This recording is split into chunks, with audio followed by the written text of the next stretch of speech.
Radio presents the Fallout Lorecast.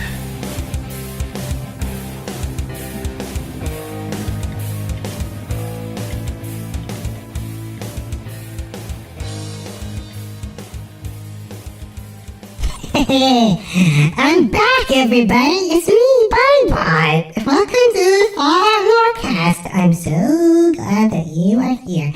And, I don't know what else to say. That's okay, Buddy Bot. Thank you for inviting everybody in. He's very excited to be back on the show. Buddy Bot hasn't joined us for a while, but now he's back with us. So thank you, Buddy Bot, for that intro. He just kind of jumped in. I didn't even tell him he could do that. He just kind of did that on his own. And I am your host, not Buddy Bot, Robots or Tom. And welcome to the show, everybody. And this is my co-host, Lainey. Lainey, how's it going? It's going good.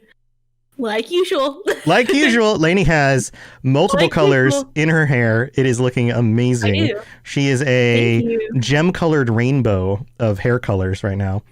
It looks really good. I actually, a friend of ours got us mystery D&D dice, and so we had to open them yesterday, and mine matched my hair now. That's awesome. That's really cool. Which is awesome. What a funny coincidence. Like, I dyed my hair yesterday and got perfect dice for it. Yeah, that's really cool. Right off the top of the show, we will be continuing our settlements shows, I guess series. We call it a series, right? And we'll be talking about, what are we talking about today, Lainey? What's on the docket? Civet Riddy, I think, is what it's called. Civet Riddy. I'm not familiar. Text on hand. Oh wait, we're that's the whole trend today, is that we're swapping the first letters of things. If you weren't here for the pre-show, then you won't get the joke. Rivet City, yeah. So we're talking about Rivet City, the largest of the settlements in the Fallout 3 wasteland of the capital wastes. And before we get to that, very, very important. I know this episode is going to come out a few days after we record this. Usually 2 days after we record this is Monday night. You're always welcome to join us, twitch.tv/robotsradio. But this week is Fallout for Hope. And this is a humongous event that my good buddy Ken from Chad of Fallout 76 podcast, he's one of the co-hosts of our show, The Fallout Hub. It's another Fallout show that I do with Ken and Dave. Ken has put this together in order to raise money for children during the holiday, for special needs, and it's an amazing event. There's going to be something like 300 plus streamers. Basically, what you need to do is go to twitch.tv and go to Fallout 76 and look for the Fallout for Hope streamers, and there will be stuff happening this entire week, including tomorrow night. We have the Fallout Hub episode, which is usually at the twitch.tv/Fallout Hub or the Fallout Hub channel at 5 p.m. Eastern, 2 p.m. Pacific.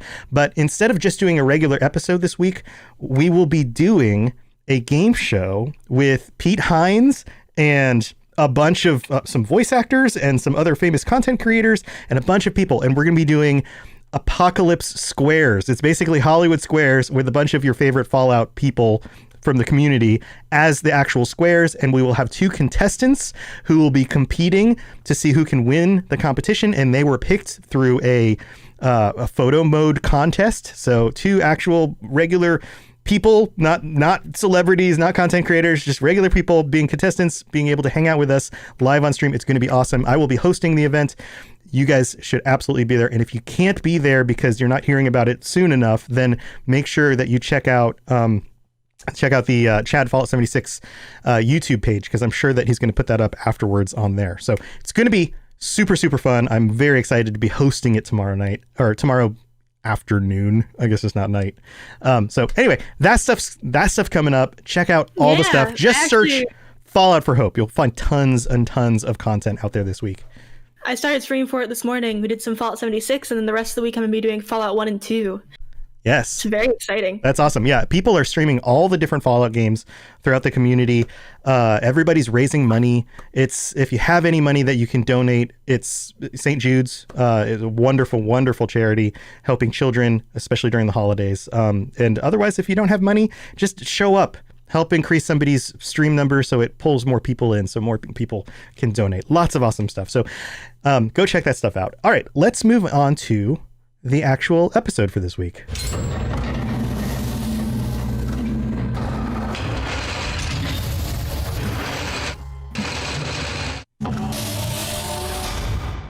All right, Lainey, we're talking about Rivet City, another famous location in the Capital Wastes. Why don't you go ahead and kick this off? What are we talking about here? Sure thing. So, Rivet City is another settlement. What is it? The fourth in so far that we've done from Fallout 3. Yep. And a lot of people's favorite, so lots of people will gravitate towards Megaton. A lot of other people will gravitate towards Rivet City. For very different reasons. It's a very different place. It's very big. It has a lot going on. So, in 2237, it was founded, but not quite as a city yet, but it started being established into a science lab. So essentially what happened is a group of researchers led by Horace Pinkerton were carrying on a mission of the Naval Research Institute from before the war and attempting to find somewhere to set up their Rivet Station science outpost. They came across this ship. It was an aircraft carrier that had been abandoned during the war because it crashed, and so it lost part of the bow of the ship on the front of the ship. The bow. And so bow. Oh, the bow. Sorry. Bow. Yeah. I mean, some ships wear bow ties. That's not even a good joke. The bow of the ship. Oh, no. I don't know anything about ships. I guess I don't either because they don't seem to wear bow ties. The bow of the ship. Yeah, it's spelt the same, but it's pronounced differently. Sure. Okay, so part of the bow of the ship is broken and totally separate of the ship now, although you can go to both locations. So it has been abandoned even before the bombs went off at a dock. It's accessible, but no one was using it anymore. So it's just been sitting there for a very long time. Yeah, just rotting and rusting.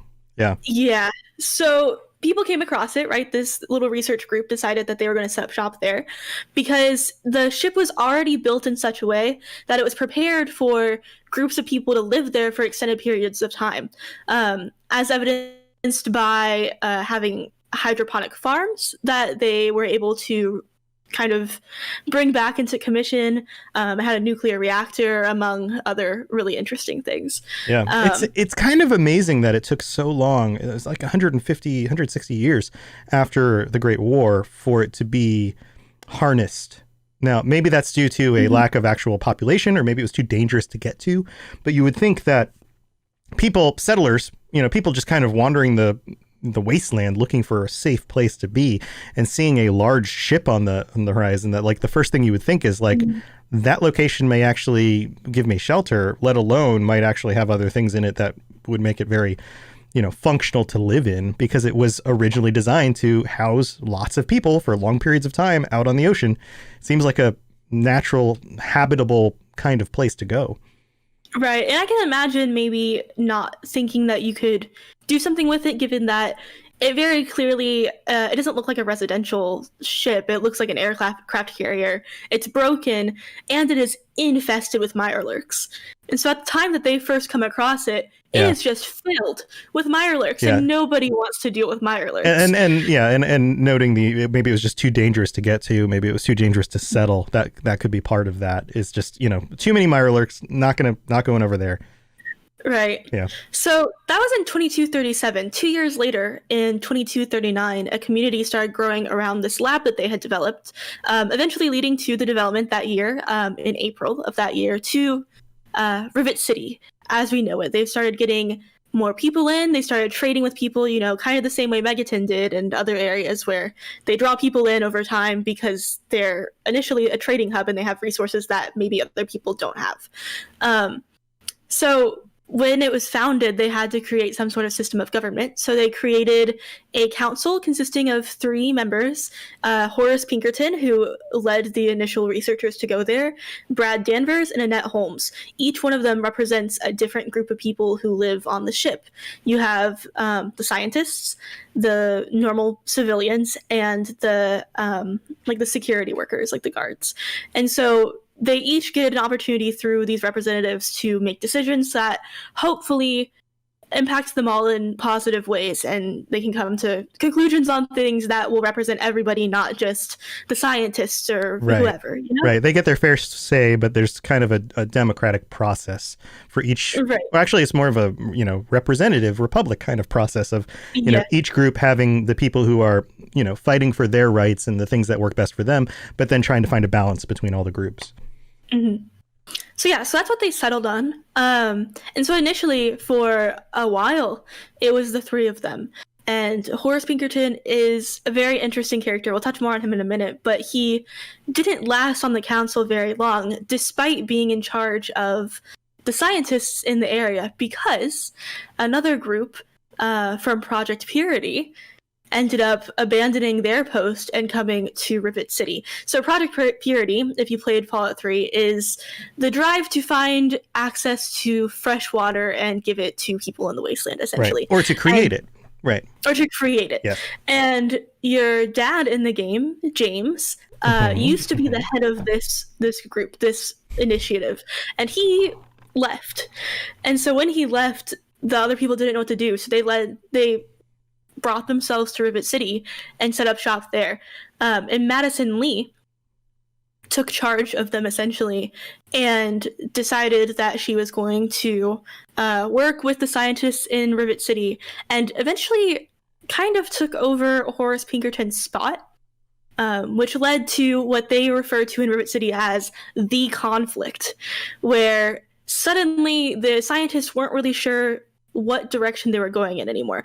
Madison Lee wanted to take what she had been doing with Project Purity and use it and do it, research for it in these new labs, right? Because they were developed, they had the manpower for it. It would be great, right? That should help everyone. Having access to clean water should be a really great thing. Horace Pinkerton, on the other hand, was very attached to some of the things that he thought were most important to the ship itself, and making sure that the people on the ship are safe first, and then working towards helping everyone in the wasteland. So he was worried about things like strengthening defenses and making sure that the boat is staying put together or possibly fixed in a way that's operational. Right. Yeah. Yeah. So both of those things are all very important, but lots of people liked Madison Lee, and she ended up taking over, and he got very mad. And so he left his spot on the council and essentially self-isolated within the bow of the ship, separate of everyone else, and started his own private lab. And he is somewhat protected by the mirelurks that infest the area. Mm-hmm. And you can go and meet him in the game if you'd like to. And he's very grumpy about all the things that went down. Right. Fine. If you guys don't want to do my thing, then I'm just going to go do my thing by myself over here. Me and my mirelurks. just us over here, all alone together. Thanks. Sorry. Bye. Yeah, he just abandoned everything. So, of course, after his little tantrum, if you will, mm-hmm. Madison Lee took his spot on the council. And so the original members, other than him, are still there, but it's been shifting. Their focus has changed a little bit. By this time that the conflict happens, Rivet City had become the largest settlement in the capital wasteland, despite them making some choices that would have limited their population, such as not accepting researchers and scientists and other intelligent people from other settlements. So if someone left the underworld and wanted to go to Rivet City to be a part of Project Purity, they would not accept them. Mm-hmm. Which is really interesting, you think, because you would assume they would want more manpower, and they actually end up kind of needing it eventually. So it's an interesting choice. There is disagreement in the city about it. On the council, even, they took a vote to see if they would accept people, and it got turned down. Yeah. But of course, you have both sides. Some people who think it would be a good idea in the long run, and some people who just want to keep it private. Right. I can imagine. I can see the argument for keeping it private, being that it's mm-hmm. such a critical thing, and having the wrong people be included could tank the whole thing or release information to, and we come to find out that the Enclave is up to no good, and that, there are people in the wasteland who are trying to take this technology for themselves or stop it from happening. Mm-hmm. So I get the need for secrecy, and reducing the number of hands, the number of chefs in the kitchen, that kind of thing. Right. So it both, I can see both sides of it as well. And that's how a lot of the issues that Rivet City ends up kind of facing are, it's not, there really isn't a great answer, but that's just life. You have to pick something and people have to act on what they think is best for the whole. They still remain incredibly successful. The city is able to provide more non-irradiated food than anywhere else. Nice. Which is really, tasty. really awesome. Yeah. And they have a constant flow of materials that are being scavenged by people who are either trading them in or their own civilians, and being brought to the city in order to maintain their production and maintain their ship. Some have described their work at utilizing as much loot as they can as being aggressive, because Rivet City just does not quit. If they want something done, they'll do all of it. And they have acquired so many things, not just scraps. They have the most powerful military for a settlement in Fallout 3, just below the Brotherhood of Steel and the Enclave. So they are a force to be reckoned with. And their security force is trained by 2 veterans, a commander named Lara Danvers and an android named Harkness, who also, if you go to the city and you use the intercom to enter the city, Harkness is who greets you when you first enter. Right, yeah. I guess it makes sense with, Lainey just dropped out. She'll be back in a second. I guess it makes sense with the concept of this being a military vessel, that the spirit of having a security team, people on board who can, even just their own kind of smaller military force makes sense. It makes sense. Mm-hmm. Right. So they're incredibly well equipped to handle problems that they may encounter in the wasteland, at least on the ship itself, because they're trained and they have a lot of the technology that they need. But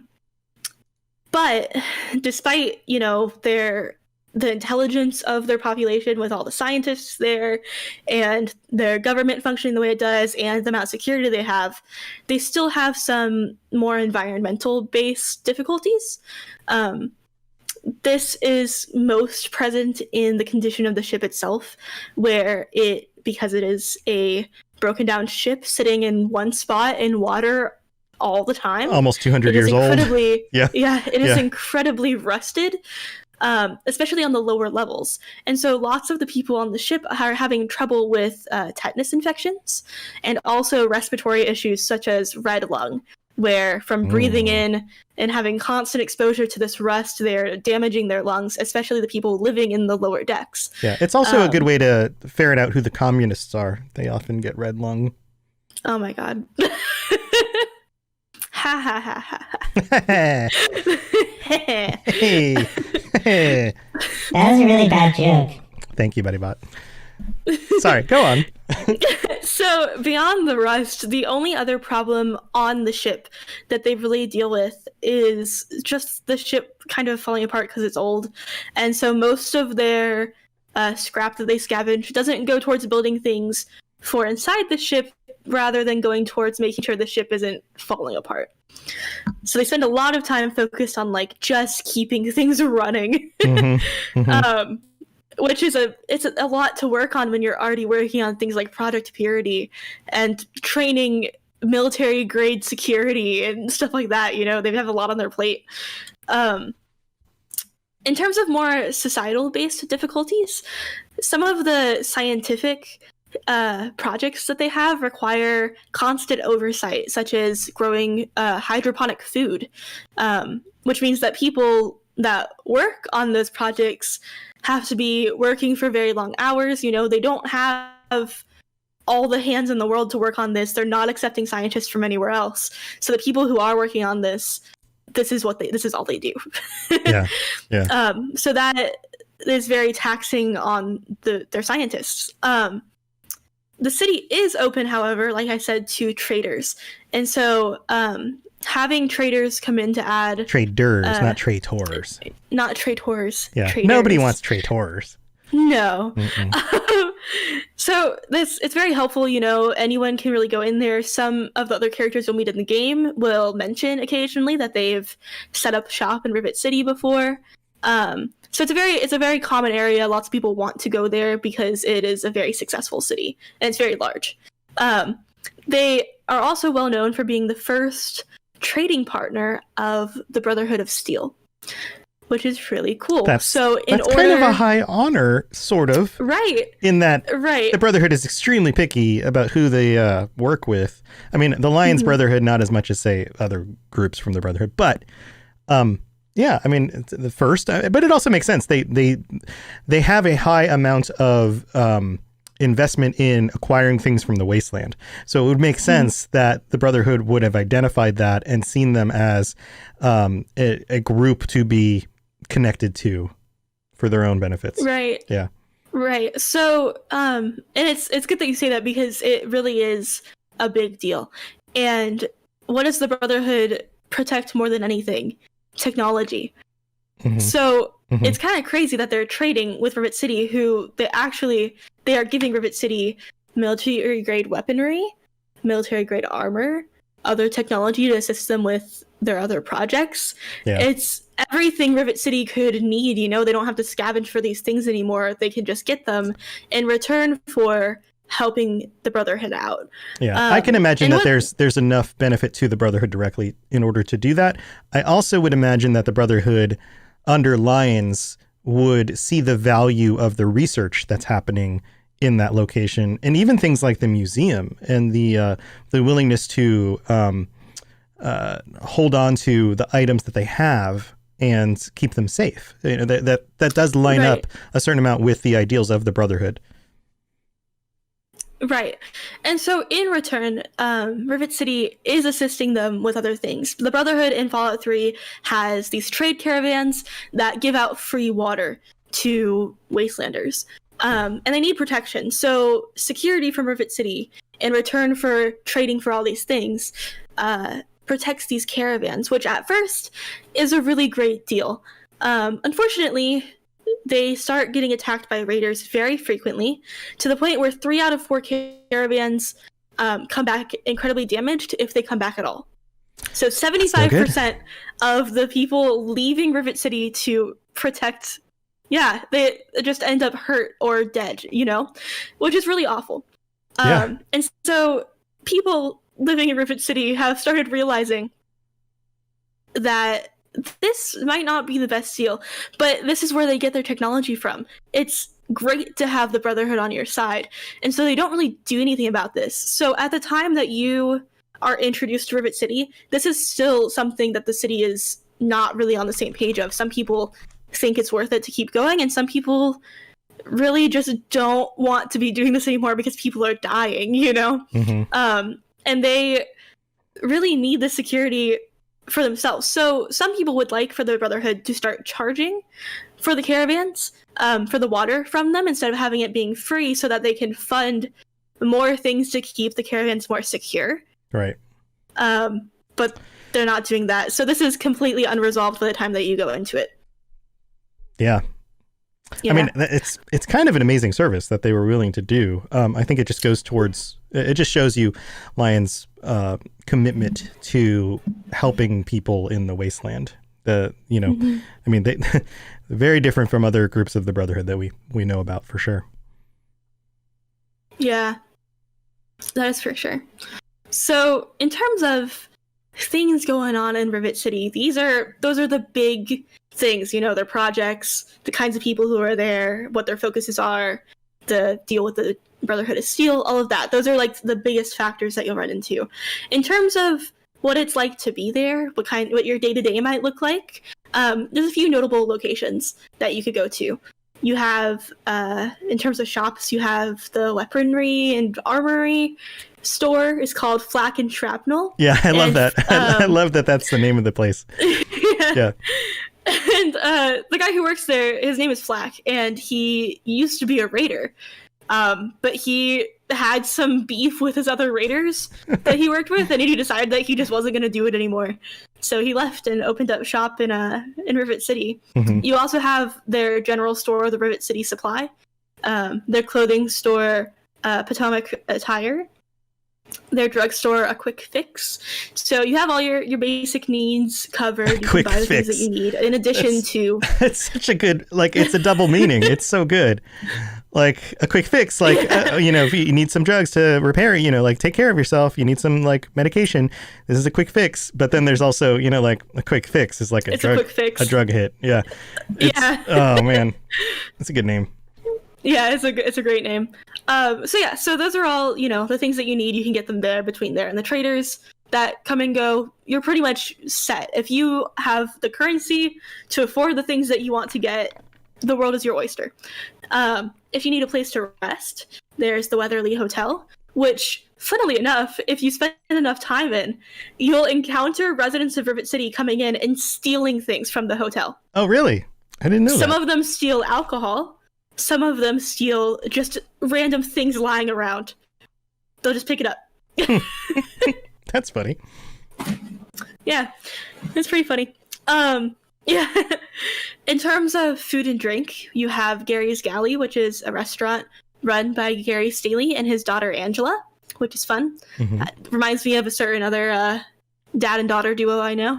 Dad and daughter duo. Yeah, I'll have to think about that a little bit.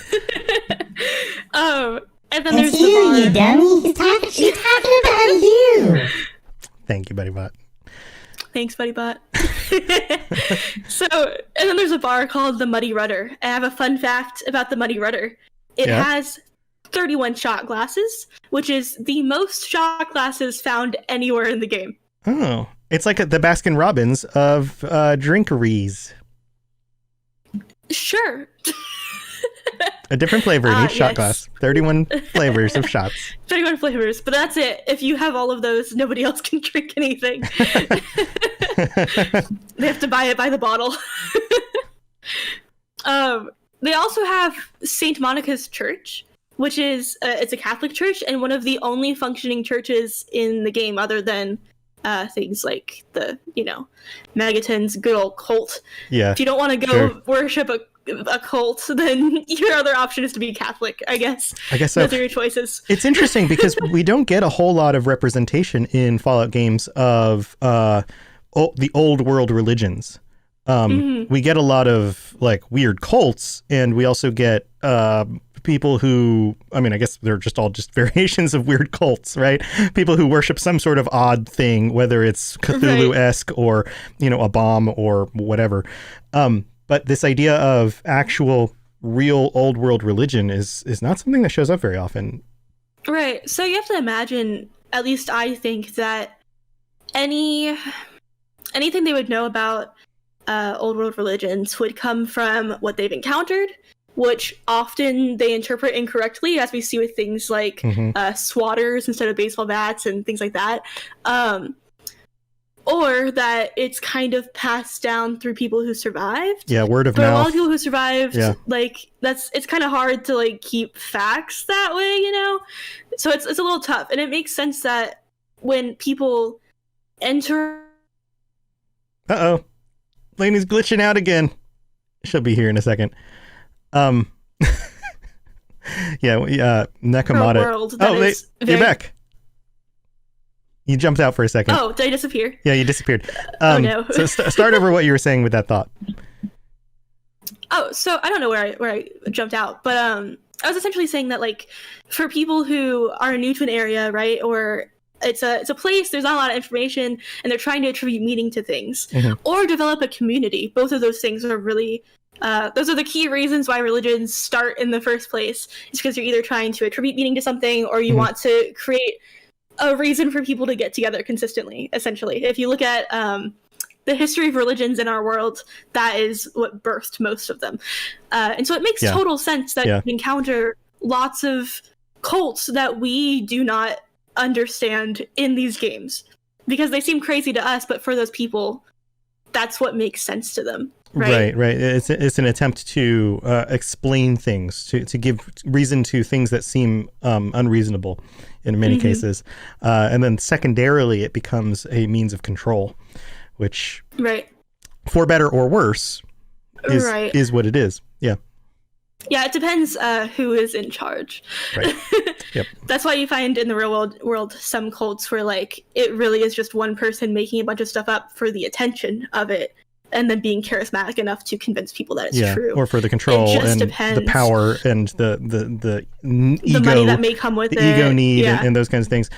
In larger world religion circles, oftentimes it's a means to manage the population, and oftentimes is done through some sort of moral lens, whether that morality is actually based in anything more than just the interpretations of the leaders.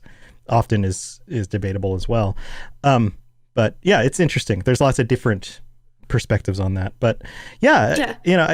I would think that, and this is not something we come across very often in the Fallout games, but books do survive. There are old books that survive in the world. You would think that people have Bibles, and not only Bibles. I mean, most of the Fallout universe that we know about is in the United States. And the United States, the primary religion in the United States is, Christianity, forms of Christianity, whether that's Catholicism or Protestantism or, any of the other splinter groups of those two main, tree branches. But that doesn't mean that things like Islam or Hinduism or, Buddhism, like these other, that there weren't worshipers of these other main world religions in the United States. There's plenty of them. They're a smaller percentage, but they definitely exist. It would be, I don't know if it's something that the creators tend to stray away from for social reasons because they don't want to upset anybody. But I think that extrapolating into the future, you would have interpretations, and this is coming from somebody who studied theology and philosophy in college, you would have interpretations of these mainline religions that have evolved and changed due to the state of the world. And that happens all the time. You look throughout history. Let's just use Christianity because it's probably the thing that most of this listener base is familiar with. But the Christianity of the second era, the second, 200 AD, is very different from the Christianity of, say, the Renaissance or different locations Christianities. The type of Christianity that was brought to and used in the New World or in Africa during the time of, settling, Westerners settling, colonizing the world, is still very different from the forms of Christianity and the theologies of Christians in other locations. So all of that stuff changes based on the nature of the situation. And what's interesting is the more dire the situation is, the more conservative the perspective of the faith becomes in most cases. So in a world where you have basically the downfall of society, and you have people struggling to survive against ridiculous odds and monsters and lack of clean food and water and all of those things, it would make sense that not only are people, trying to attribute things, like worshiping a bomb and just going to these extreme ends to try to come up with solutions for the world, but you would also have perspectives that are based on these mainline theologies that have been tweaked and changed based on their understanding of the way the world is and how that's affected them. So it's a very roundabout way of saying it's, it'd be interesting if these things did show up and that we had variations on people who, kind of believed what were originally old world theologies and yet are now different because of the way the wasteland has affected it. Yeah. Yeah. Yeah. There we go. Really hold us more of that. Yeah.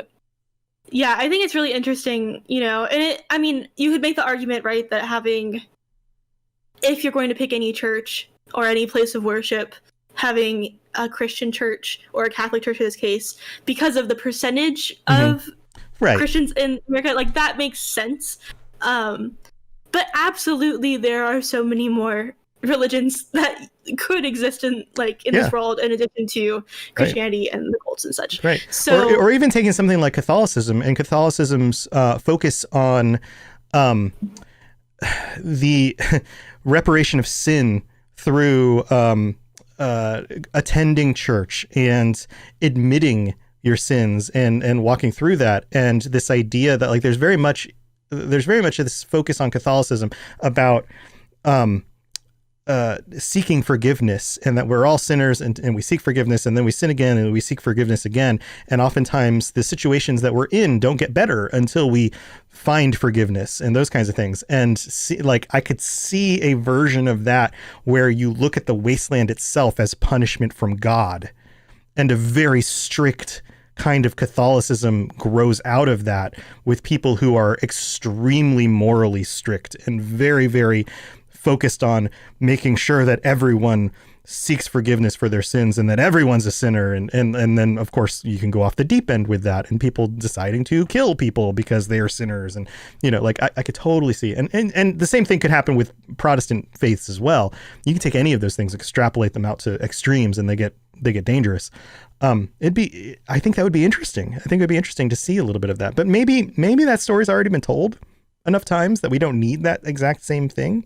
I don't know. Mm-hmm. It's not like that hasn't happened in the real world, because it has. So, yeah. Yeah, I think it's fun. And I do like, even if Fallout just keeps focusing on Children of Adam or the Mothman and stuff like that, it's still fun. And you can explore a lot of those same themes there. Yeah, it's true. And they are, because both of those groups can become quite violent. Mm-hmm. And you see different variations of them throughout the games, especially, the Children of Adam. Right. And maybe even more interesting would be a group who, whether it's a mainline old world religion group or whatever, who actually finds peace and it uses their faith in very positive ways in the wasteland and doesn't go off the deep end. And, a real, representation of no, this is my faith, and it brings me peace, and I treat people well, and I accept others, and I'm loving, and all of these things. And they find that is actually a center point for them, because that's also another story that we don't get much in Fallout, is people who are well adjusted and centered in their perspectives of the world, because the world is so difficult. It makes sense that it's hard to find that. Yeah, and it's also from a storytelling perspective, especially for a video game, it's really easy to be ooh, cult's scary. Yeah. Let's do it this way. But of course, that isn't the only thing that can come out of it. So for sure, some more variety there would be really cool to see. Yeah. What if we had an offshoot in Fallout 76 of the cult of the Mothman that wasn't these crazies that you have to fight in the wasteland, but is actually a very peaceful group that lives in one building somewhere and welcomes you in, and see it seems too good to be true, but it actually isn't. And that's the twist, is that these people are just kind and nice and loving and accepting of strangers, and they give you clean water and the place to stay, and they're just there, the monks of the Mothman. That's a good Low Green in chat says the monks of the Mothman. That would be an interesting twist, because when you have so many of these stories and you get used to that twist of oh nope, they're crazy, and the twist is that no, they're not crazy, that becomes way more interesting than the crazy twist. That would be so cool. Yeah I would love if they set it up because it's the movie Midsummer, where, and it's the thing that lots of cults do, where they love bomb you and they're very kind, and then they pretend to understand. It seems too good to be true. Yeah, into all these things and really makes you feel uneasy, and then they reveal that it's actually fine. That would be great. Right, that. No, they're not asking anything of me. They don't have any weird secrets. They're genuinely nice people who just want to do good in the world. That would be really cool. What? No, they really are. They really, really are. Okay. Yeah, that would be awesome. Huh. So yeah. Yeah. Anyway, so you see some of the little religious representation that there is in these games. You can find that in Rivet City, and it's a functioning church. You can go into it. You can talk to the people who go there. It's really cool. It's fun to see that sense of community in there. There's also their museum, which you mentioned earlier. I think is one of the coolest places. Do you? Right. So I saved this for last because I really I don't have a whole lot to talk about in it, but I do think it's super awesome. And I may be a little bit biased because some of the things that they have in the museum I have also seen in person. And so the idea of them all being in one place is very exciting to me. Mm-hmm. Especially in the wasteland. I've mentioned that Rivet City, the people who scavenge for Rivet City, they go hard.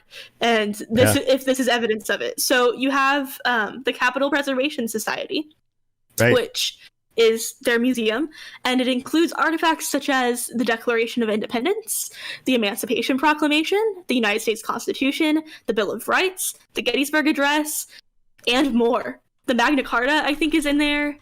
A whole lot. Yeah, it's really cool. So many of these important documents all in one location.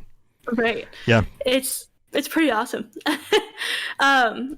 Unfortunately, it is Fallout, and it is post-war, and the funding for this museum is very limited, and the hands on deck to work on it are very limited. So, a lot of the things they talk about are incorrect.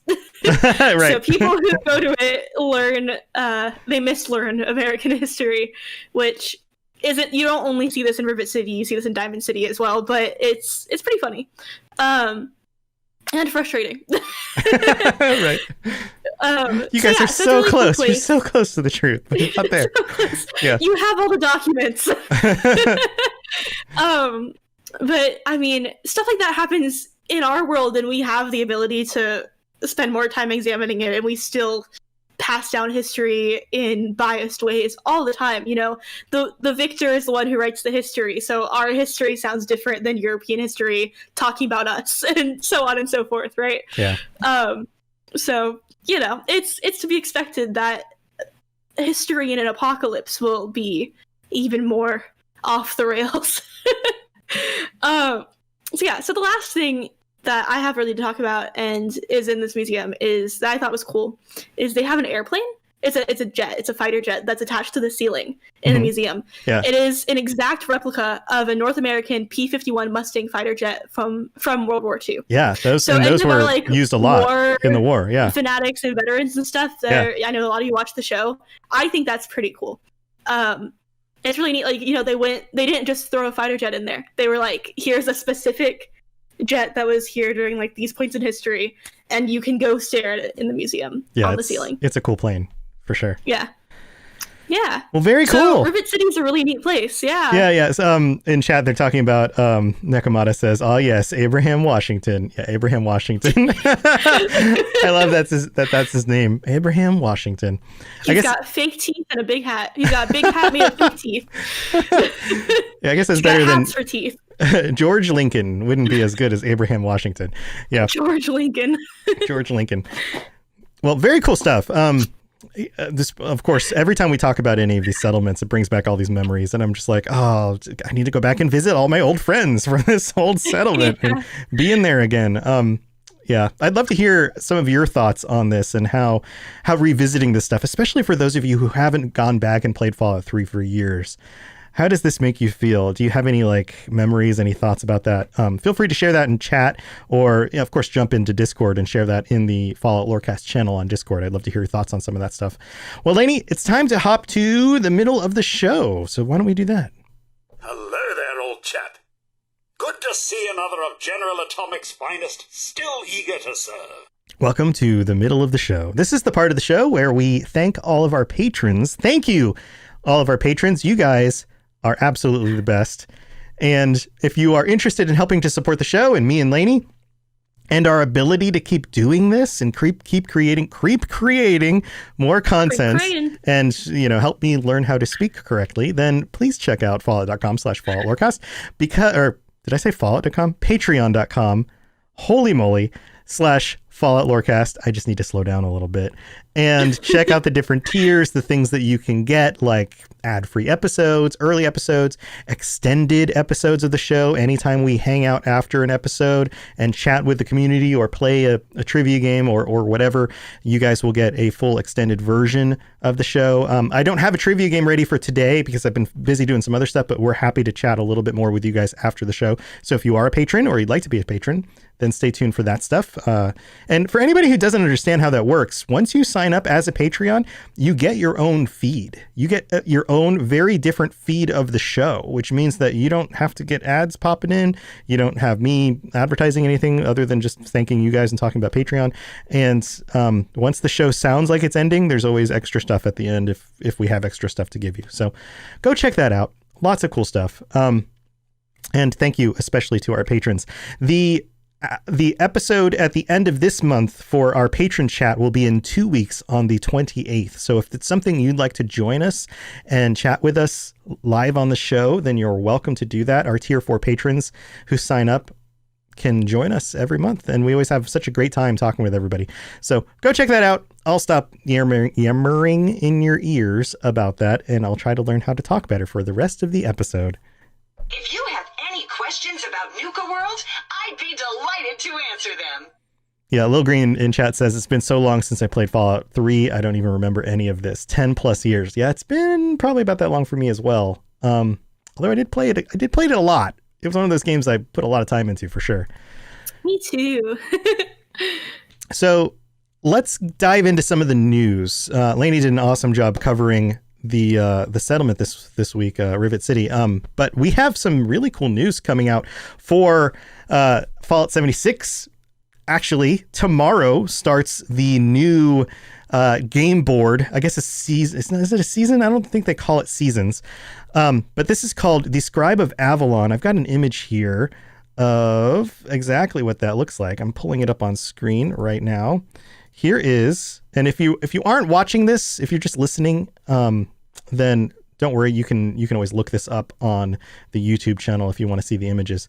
But the Scribe of Avalon, this is the teaser they released recently. It's, of course, the art for all of this stuff looks amazing. It's really, really, really nice. And here's an example of the game board. That's coming up here. I'm going to make it a little bit bigger on the screen while we talk. And this will be the third game board that we go through on Fallout 76. And I think this is really, really cool. The idea here is that we are following around along with a story that is directly from Astounding Awesome Tales of the historian K.D. Inkwell, as she looks into the technological advancements of the civilization of Avalon. This has something to do with like time travel and like pulp stories and those kinds of things. And I'm very curious about how this will affect any lore. Like, is there anything in the details in and around this that talk about like real events from the Fallout world in the past that may shed some light on some stuff? Or is this all fictional and just part of this like pulpy story? We don't know yet. So I'm kind of interested to see where that goes. Other than that coming out, which by the time most of you guys are listening to this episode will already be live, we have some information around some updates coming in January. There's this is probably the biggest thing. The stash size for 76 will be increased again by another 50%. From 800 to 1,200 pounds. And I cannot tell you how excited I am for this. Even with being able to put all of my trash in the trash bin and having the subscription in order to put, it's not called a trash bin, but you know what I'm talking about. Stash it all in there. We're going to be able to have a much bigger place to stash all of our stuff. So that's really nice, especially because there are some weapons and armor things that I just want to hold on to and I just don't want to get rid of. The item stack weight details, item stack weight details instead of per item weight details will be updated in the way that you can see the things listed out. There will be new Pip-Boy tabs for new items, armor, which will be separated from apparel, and food and drinks, which is great because it'll be a lot easier to find things when you're looking through your Pip-Boy for different items that you're looking for. There's vending map machine previews. You can see what legendaries a vendor has before traveling there, which is awesome because you can see like, okay, you have 3 stars. They have 5 3-star items, 2 2-star items, and 7 1-star items. You can just tell, and you'll know if maybe what you're looking for might actually be there. One of the things I find really, really interesting is this concept of light allies. This is what they're calling it. You'll be able to claim 2 new light allies during your season journey. They will offer unique benefits like healing or feeding you in place of sending you on daily quests. These are people who you can have hanging out at your camp. And there's a few different ones that I guess you get to unlock and choose from during the season. I'm, again, not 100% sure how this is going to work. So we have here Yasmin Chowdhury. Yasmin is a cooking vendor who will replenish your hunger and thirst once every 24 hours. She also has uncommon and sometimes rare cooking recipes for sale. There's Solomon Hardy. Solomon primarily deals in medical supplies. He will also heal your HP, rads, and diseases in exchange for caps. Useful, right? Then we have backpack flares that are coming out. This is cool. What do you think about this, Lainey? The idea that you can personalize your backpack by modding it with aesthetics, like little doodads that hang off your backpack. So my backpack is like so clunky, right? Like they're so big. And then I've got the little baby Mothman. I've got the little baby Mothman on my back. Yeah. A big chonky one. And I dress up my character right now. I'm in like one of the nurse outfits from the asylum. And it's fun. And I take lots of photo mode pictures. And in all my pictures with me in them, I've got this big backpack. And it's just, it's not gray. It's like tan. Yeah. But it doesn't match, So being able... Oh, she's dropping out again. Yeah, being able to customize these a little bit more would be helpful. I think the other thing that would be really helpful to Lainey would be some of the skins. And there's probably skins that you missed since you jumped into the game more recently. But getting different skins, like I like the little baby Mothman carry around on my back. I think he's pretty cute. I can imagine that. Maybe somebody needs to donate you some atoms so you can go shopping on the store and get a better skin. But yeah, backpack flares. It looks like they're like little doodads that you can like hang off the backpack behind you. And you can put like little, I don't know, red rockets or, like a Nuka-Cola bottle or something like that hanging off your backpack. We haven't seen a ton of pictures of this stuff yet, but I can imagine that these will be very popular.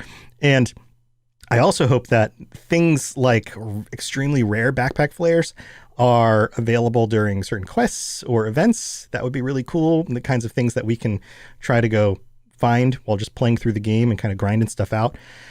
Also, unique speed bags. A speed bag as in like a punching bag. You know those bags that in like movies like Rocky where not the big tube one, the one that hangs down. Yeah, and it's like this big. It's about the size of your head. Yeah. And when you hit it, it like flies back and then comes back towards you real quick. And you can just go boom, boom, boom, boom, boom, boom, boom, boom, boom. And you just like hit it really quickly. These will now be available. How you hit things? But they go like this, right? Like you're like, pop, pop, pop, pop, pop, pop, pop. That's what they do. That's what they do in the movies. They roll their fists, right? Right, they just like boop, boop, boop, boop, boop, boop, boop. Yeah, I can't extend it. I'll punch my screen. I don't want to punch my gear. But these will be in your camp. You can actually put these in your camp and they will temporarily increase your agility. And then I think this one's actually really cool too. Something called Perfect Bubblegum. You can chew perfectly preserved bubblegum to completely replenish your hunger and thirst and remove the need to eat or drink for an hour. Oh my God. Give me all of the perfect bubblegum. I don't understand how this works because this is not how bubblegum actually works. But then again, none of the items actually work. You're just chewing it nonstop the whole time. I guess. The flavor is gone, but you're just chomping, Yeah. You're just chomping on it. And then the last thing is something called perk coins. These help rank up your legendary perks more quickly by filling your pockets with some perk coins. I guess these are rewards you get from doing stuff, and they count like scrapping the other legendary cards or non-legendary cards in order to rank up your legendary cards. Something like that, probably. But what I do like about all of these things is that, first of all, they're still listening to the community. Increased stash space, the fact that they've been able to do that and make that function, hopefully without negatively affecting the stability of the game, is absolutely huge. Plus, there's just a lot of really cool stuff coming. Organizational benefits to, organizing stuff in your Pip-Boy. Like, we had so much news about like, oh, there's new Brotherhood story stuff coming, and we're going to have even more Brotherhood story stuff, which is great because, the community's been asking for more story content. But at the same time, you can tell that they're working on these other things that are quality of life benefits and little tweaks to the way that certain things will work. And even the ability to decorate your backpack and kind of customize that with fun little doodads. Like, that's all great stuff. As long as a little doodad. Yeah, little doodads. As long as they're not charging an arm and a leg for this stuff, this is absolutely what I think what we need. So very cool stuff coming. I hope you guys are enjoying playing Fallout 76. And if you haven't jumped into it yet, I posted this on Twitter a few weeks ago. Like, surprise, the game's pretty good now. Like, everybody can stop complaining about it. It's pretty good. And especially if you I've jumped been into really enjoying Cyberpunk, it. have you? If you jumped into Cyberpunk Yeah. and you're like, it's not playing well on my PS4 or my Xbox One because they need to patch it, then maybe put that just to the side and play some Fallout 76 until they patch Cyberpunk. I mean, Cyberpunk's a great game if it runs well, but if it doesn't run well, then play this for a bit and then go back to the other one. Anyway, that's what we got this week. Lainey, any thoughts? Any other cool things? You said you've been enjoying 76. Anything cool that you've been doing in the game? Not since we really talked last. But yeah, I don't know. I've really enjoyed it. I love Fallout so much. It's almost like I'm in a podcast about it or something. Huh. Yeah, you're in a podcast right now, Lainey. Yeah, that was My life is a lie. That was the joke, Buddy Bot. That was sometimes Buddy Bot doesn't get the joke. Buddy Bot. Oh, Buddy Bot. Yeah. Well, yeah, you did the university stuff recently, right? In one of the quest lines. Yeah, I did that this morning on stream. They have the part, I don't know if, anyone listening has done it or not, but there's a part where you can go to Vault-Tec University, Yeah. and in order to get the thing that you want, or the information that you want, they force you to graduate, which means going through a simulation as an overseer in their, like, pretend vault, where you have to mitigate a very emotional The robots are roller coaster angry of a- at each other, basically. Yeah. Yeah. Yeah.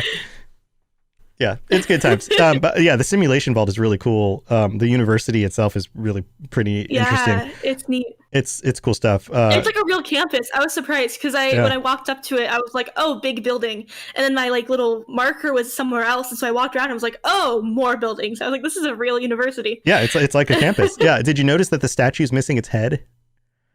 I don't think I looked at the statue. There's a University Vault Boy statue that's missing its head.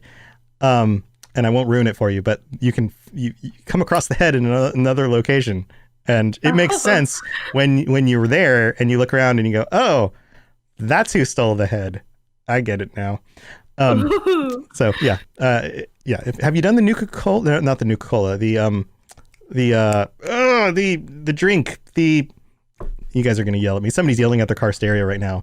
The Nuka alcoholic drink. Nuka Shine. Nuka That's Shine? it. Have you done the Nuka Shine stuff Oh, yet? I've done it a few times. Have you looked I've around had. the location you go to during the quest to get the Nuka Shine? I think I got them at the end of a different quest as a reward. Yeah. Do you remember where you go for that? Where the quest takes you? It takes you to a certain location that has something to do with the university. Now I don't remember. It's Now you have to been dig a back in. minute. Yeah, we'll talk about it after Okay. the show wraps up. Yeah. It'll be part of the extended stuff. But yeah, it's connected to that. Anyway, thank you everybody for joining us. I will be potentially streaming this week. I'll definitely be on tomorrow during the Fallout Hub's Apocalypse Squares. We're going to be having an awesome time doing a game show with a whole bunch of people that you will recognize. That's again 5 p.m.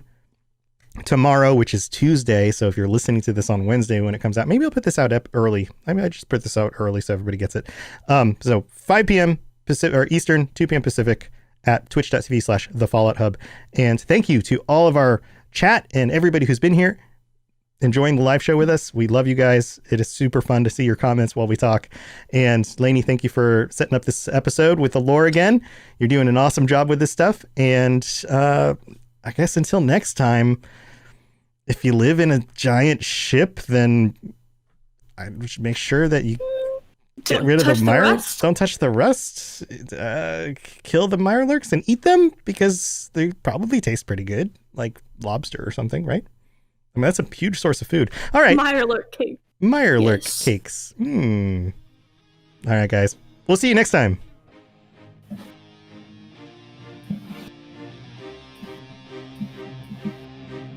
To plug into everything else we're doing, check out robotsradio.net. Also, look up the Robots Radio YouTube for videos about Fallout and other things. And check us out on Twitter, twitter.com/robotsradio. This podcast was brought to you in part by our patrons at patreon.com/Fallout Lorecast, including our Tier 5 patrons, Firerider and Azen. Thank you so very much for your support.